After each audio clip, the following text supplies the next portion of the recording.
باتیں کہہ رہی ہماری اور مولانا کی نہیں ہیں، اللہ رب العالمین کی باتیں سنائی جا رہی ہیں، اللہ رب العالمین کے پاک حبیب صلی اللہ تعالی وسلم کی باتیں سنائی جا رہی ہیں، لہذا ہم میں سے ہر ایک اس کا پورا مخاطب ہے، ہر ایک کو اس کو سننا چاہیے، اور جو کمی ہو اس کی جو ہے کمی کو پورا کرنے کی پوری کوشش کرنی چاہیے۔ میں اس وقت جو ہے مجھے اس مدرسے کے بانی حید مولانا اقبال صاحب داد برکاتہم یاد آ رہے ہیں، اور مفتی صاحب نے بتایا کہ اس میں مولانا عبدالمجید صاحب بھی شامل ہیں، اور بہت سارے نام گنائے۔ اللہ تعالیٰ سارے حضرات کو اپنی شایان شان بدلہ عطا فرمائیں۔ مولانا اقبال صاحب رحمۃ اللہ علیہ کو اللہ تعالیٰ نے بڑی صلاحیتوں سے نوازا تھا۔ میرا ان کا تعلق یہ ہے کہ میرے والد مولانا ولی محمد صاحب سلطان پوری رحمۃ اللہ علیہ اور مولانا اقبال صاحب بیت العلوم میں ایک کتاب سراجی میں شریک درس ہے۔ والد صاحب کئی سال پڑھانے کے بعد آئے تھے مشکات شریف دور حدیث شریف پڑھنے کے واسطے، اور اسی وقت میں مولانا اقبال صاحب کے ساتھ سراجی پڑھی تھی، اور والد صاحب اوپر کے درجات میں تھے۔ مولانا بارہا تشریف لے گئے سرائے میر، اور بڑی محبت کے ساتھ پیش آئے۔ مولانا کے زمانے میں بندہ کی حاضری یہاں ہوئی، جس جو ہے محبت کا برتاؤ انہوں نے کیا، تو ایسی محبت کا برتاؤ کیا کہ ہم کیا بیان کریں اس کو۔ ایک تو مولانا سجاد صاحب رحمۃ اللہ علیہ کی شاگردی کا ان کو پاس و لحاظ تھا، اور دوسرے مولانا ولی محمد صاحب کی صاحبزادگی کا، بلکہ ان کے بچے ہونے کا جو ہے پاس و لحاظ تھا۔ مجھے بہت محبت تھی ان سے، اور ان کو محبت سی میرے ساتھ، اور میرے بڑے تھے، میرے چچا تھے، میرے والد کے ساتھی تھے، اس واسطے چچا تھے، کیونکہ عمر میں چھوٹے تھے، درجات میں کچھ 2-1 سال پیچھے تھے، اس واسطے میں اگر چچا کہوں تو کوئی بے ادبی بھی نہیں ہوگی، اور ٹھیک بھی ہوگا۔ عم الرجل سنوا بھی، چچا اور باپ کا درجہ جو ہے وہ ایک طرح کا مثل کا ہوتا ہے، باقی چچا ہونا باپ ہونا دونوں علیحدہ چیز ہے، تولید کا سلسلہ جس سے قائم ہے وہ علیحدہ ہے۔ مولانا سجاد صاحب رحمۃ اللہ علیہ مئو حسن انٹر کالج میں اجتماع کے موقع پر تشریف لائے تھے، تو مولانا اقبال صاحب تشریف لے گئے تھے، اور غالباً داؤد صاحب تھے ان کے ساتھ میں، یا ان کے پہلے والے تھے۔ مولانا اقبال صاحب نے مولانا سجاد صاحب کو کہا کہ ہم آپ کے پاس گاڑی بھیجیں گے اور آپ تشریف لائیے گا۔ مولانا تیار ہوئے، لیکن عمر نے وفا نہیں کیا اور تشریف نہیں لائے۔ میرے آنے کا اصل مقصد جو ہے، میری توجہ جو ہے، جس وجہ سے مجھ کو اس ضلع سے اور سیوان سے خاص کر جو تعلق ہے، وہ اسی بنیاد پر ہے کہ مولانا سجاد صاحب رحمۃ اللہ علیہ نے یہاں آنے کا وعدہ فرمایا تھا، لیکن عمر نے چونکہ وفا نہیں کیا، اس لیے نہیں تشریف لا سکے، اس لیے میں یہاں حاضر ہوتا ہوں۔ مولانا کا ایک مرتبہ آنا جو ہوتا، میں زندگی بھر آتا رہوں، اس کی برابری نہیں کر سکتا، لیکن وہ ایک نسبت ہے۔ اور مولانا نے جو کام کیا ہے وہ سیوان، گوپال گنج، چپارن سب جانتا ہے، سب جانتے ہیں۔ میں سید الرحمان کی بچی کے نکاح میں جو مولانا اقبال صاحب کے صاحبزادے ہیں اور ان کے پوتی ہیں، ان کے نکاح میں حاضر ہوا، غالباً مہوا میں نکاح ہوا تھا، تو ایک تبلیغی جماعت آئی ہوئی تھی، میرے پاس ملنے کے واسطے گئی۔ اس جماعت نے جو جب یہاں کا کہ کام کی مولانا اقبال صاحب کی نسبت پیش کیا، تو کہا کہ یہاں جس گاؤں میں جاؤ مولوی اقبال، جس گاؤں میں جاؤ مولوی اقبال، جس گاؤں میں جاؤ مولوی اقبال، یہ آخر میں اقبال تھے کون؟ اللہ تعالیٰ نے اس بے سر و سامانی کے زمانے میں جب پیدل چلنے کا زمانہ تھا، سائیکلیں کسی کے پاس رہتی تھیں، عام طریقے سے لوگوں پر نہیں رہا کرتی تھی، اس زمانے میں مولانا اقبال رحمۃ اللہ علیہ نے جو محنت کیا ہے پورے علاقے میں، وہ آج بھی علاقہ جانتا ہے۔ اور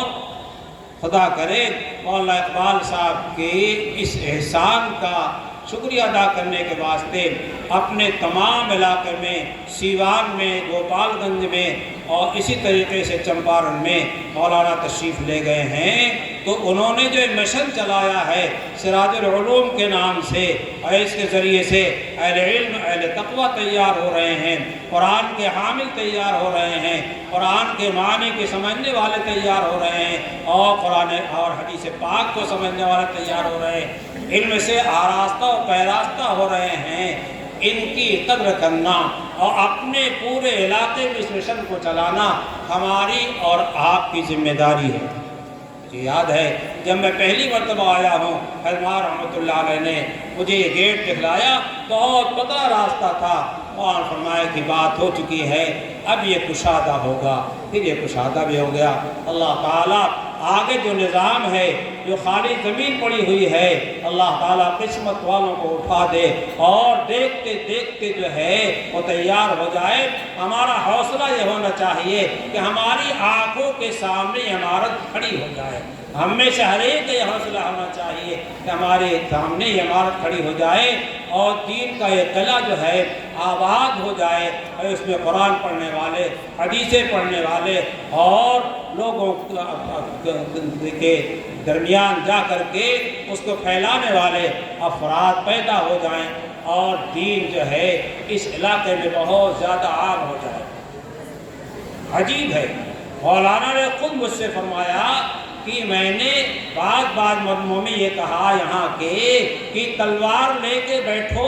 اگر غلط بیان کروں تو گردن مار دینا، اگر غلط بیان کروں تو گردن مار دینا۔ بھائی آج مولانا کا یہ چمن جو ہے، یہ عمارتیں، یہ ان کی یادگار ہیں، اور جو کچھ آگے بنتا رہے گا سارے کے سارے بننے عمارتیں، جو اس کا ثواب ملے گا لوگوں کو، اور جو علم ہی حاصل کیا جائے گا، علم جو ان طلباء کے ذریعے سے جہاں پڑھیں گے دنیا کے گوشے میں پھیلے گا، ان تمام کا ثواب مولانا اقبال کے نام اعمال میں لکھا جائے گا۔ حدیث پاک میں آتا ہے کہ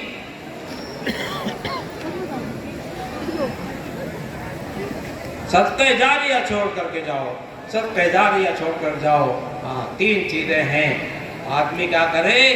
کوئی صدقہ جاریہ چھوڑ کر کے جائے، اسی طریقے سے کوئی اولاد صالح چھوڑ کر کے جائے جو اس کے واسطے دعائیں کرتا رہے۔ تو آپ بھی اور ہم بھی اپنے واسطے صدقہ جاریہ چھوڑ کر کے جائیں، تاکہ بعد میں جو ہے ہمارے نام اعمال میں چیزیں چڑھتی رہیں، بڑھتی رہیں، چڑھتی رہیں، بڑھتی رہیں۔ حوصلہ ہونا چاہیے۔ علم دین سے ہمارے ہاں بہت بیگانگی ہے، دیہاتوں میں جو ہے کہ بچے آوارہ گھوم رہے ہیں، ان کا کوئی پرسان حال نہیں ہے، اور جو اسکول و کالج ہیں وہاں اتنی قیمتیں لی جا رہی ہیں، اتنے پیسے وصول کیے جا رہے ہیں کہ بچوں کو پڑھانا مشکل اور دشوار ہو رہا ہے۔ ہمارے علماء کرام، ان حضرات نے یہ باغ لگایا ہے، لگا رکھا ہے، اس میں طلباء کو تلاش کر کر کے لاتے ہیں، ان کا سارا خرچہ برداشت کرتے ہیں تاکہ وہ سچے پکے مسلمان ہو جائیں، قرآن حدیث کے علوم سے آشنا ہو جائیں، اللہ کی مرضی کو پہچاننے والے ہو جائیں، رسول اللہ کی سنتوں کو پہچاننے والے ہو جائیں۔ ان کی صحیح کوشش ہے، اور ہماری صحیح کوشش کیا ہے؟ ہمارا بچہ تو کالج میں جائے گا، ہمارا بچہ تو اسکول میں جائے گا، ہمارا بچہ وہاں جائے گا جہاں کوئی جو ہے دین کا انتظام نہیں ہے، قرآن کا انتظام نہیں ہے، حدیث کے پڑھنے کا انتظام نہیں ہے، اور کلمے کے سکھانے تک کا انتظام نہیں ہے۔ ہم بڑے شوق سے، بڑے حوصلے کے ساتھ اپنے بچوں کو ایسے کالجوں میں بھیجتے ہیں جہاں گیٹ چھوٹا بچہ ابھی اس کا ناکوٹا صاف کر رہے ہیں، ہم حوالے کر دیتے ہیں۔ انگریز اسکولوں کے اور یہود کے اسکولوں کے اور فخر سمجھتے ہیں کہ ہم نے بہت اونچا کام کیا ہے، اور گیٹ پہ پہنچا کر کے وہیں سے ہم گیٹ آؤٹ کر دیے جاتے ہیں اور گیٹ آؤٹ ہو جاتے ہیں۔ اندر کیا اس بچے کے ساتھ کیا جا رہا ہے ہمیں اور آپ کو کسی کو پتہ نہیں ہے۔ ہمارے یہ مدارس الحمدللہ کھلے ہوئے لفافے ہیں، کھلے ہوئے خط ہیں، جس کا جی چاہے جس جگہ چاہے آئے، جہاں جائے بیٹھے، جس درجے کو چاہے اس کا معائنہ کرے، جہاں چاہے دیکھے ہمارے بچے کو کیسے رکھا جا رہا ہے، کیسے کھلایا پلایا جا رہا ہے۔ آپ کو مطبخ بھی دکھا دیا جائے گا، کمرہ بھی دکھا دیا جائے گا، ان کی ضروریات سے فراغت کے واسطے استنجا خانہ اور بیت الخلاء غسل خانہ بھی دکھا دیا جائے گا، ان کی تعلیم گاہ بھی دکھا دی جائے گی، قرآن کہاں پڑھایا جا رہا ہے اور دینیات کہاں پڑھائی جا رہی ہے، اعلیٰ درجے کی تعلیم کہاں دی جا رہی ہے۔ ہم تو اعلیٰ درجے کی تعلیم کچھ اور سمجھتے ہیں، اعلیٰ درجے کی تعلیم ہم کچھ اور سمجھتے ہیں۔ اعلیٰ درجے کی تعلیم مسلمان نہیں، ہر انسان کے واسطے وہ تعلیم ہے جو اللہ تعالیٰ کی دی ہوئی ہے، وہ قرآن ہے، وہ حدیث ہے، وہ قرآن کے اندر ہے، حدیث پاک کے اندر ہے۔ اس کی تعلیم کے واسطے ہمیں اور آپ کو اپنے کو پیش کرنا چاہیے اور اپنے بچوں کو پیش کرنا چاہیے، اپنے بچوں کو پیش کرنا چاہیے۔ آج حال یہ ہے کہ ہمارے نوجوان بچے اسکولوں میں کالجوں میں جا کر کے بڑے بڑے انجینئر، بڑے بڑے ڈاکٹر اور بڑے بڑے فنکار بن کر کے جو ہے لوٹتے ہیں، اور ان کے پاس جو ہے دین کی کوئی شکل نہیں ہوتی، دین کی کوئی صورت نہیں ہوتی ہے، دین کی کوئی چمک ان کے اندر نہیں ہوتی ہے، دین کا کوئی تقاضا نہیں ہوتا ہے۔ نوجوان بچے اور بچیاں ایمان تک سے غافل ہیں، وہ نہیں جانتے ایمان کی خوبی کیا ہے، وہ نہیں جانتے اسلام کی خوبی کیا ہے۔ اور اس کے بعد آج جو ہو رہا ہے وہ کیا ہے، آپ کے سامنے کھلا ہوا ہے کہ مسلمان بچہ کسی غیر مسلم بچی کے ساتھ جانے میں کوئی حجاب نہیں محسوس کرتا ہے، کوئی جھجک نہیں محسوس کرتا ہے، اس واسطے کہ اس مسلمان بچے کو ایمان اسلام اور اس کے خلاف کا فرق معلوم ہی نہیں۔ یہ غلطی کس کی ہے؟ یہ غلطی اس کے باپ کی ہے، یہ غلطی اس کی ماں کی ہے، یہ غلطی اس کے سرپرستوں کی ہے۔